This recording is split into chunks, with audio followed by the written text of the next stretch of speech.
Smart Ahmednagar news.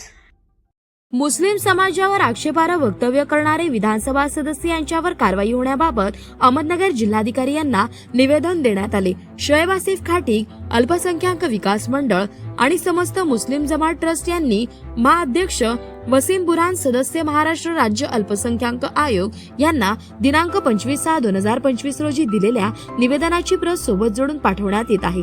मौजे जावखेड तालुका पाथर्डी जिल्हा अहमदनगर येथील हजरत पिराबाबा रहमान दर्गा हे धार्मिक स्थळ असून सदर दर्गाची जमीन इनाम म्हणून मुस्लिम समाजातील कुटुंबांना देण्यात आलेली आहे। तथापि सदर ठिकाणी दिनांक 19/6/2025 रोजी दर्गाचे अस्तित्व नाकारून हिंदू रीतिरिवाजाप्रमाणे आरती व इतर बाबी केलेल्या आहेत। तसेच दिनांक 25 आणि 26 जून 2025 रोजी पुन्हा महाआरती होणार असल्याने कायदा व सुव्यवस्थेचा प्रश्न निर्माण होणार आहे। त्यामुळे दर्गाचा बदल करणाऱ्या आणि त्या कायदा व सुव्यवस्थेचा बिघडवणाऱ्या व्यक्तींविरुद्ध कारवाई करण्याची विनंती केली आहे। उक्त नमूद बाबी अल्पसंख्याक समाजाशी निगडीत असून या बाबीची आयोगाने गंभीर दखल घेतलेली आहे। यास्तव महाराष्ट्र राज्य अल्पसंख्याक आयोग अधिनियम 2012 कलम 10 क नुसार सदर प्रकरणी कारवाई करून स्वयंस्पष्ट अहवाल आयोगास 7 दिवसात सादर करण्यात यावा। निर्धारित कालावधीत आपला अहवाल प्राप्त न झाल्यास महाराष्ट्र राज्य अल्पसंख्याक आयोग अधिनियम 2012 कलम 10 क नुसार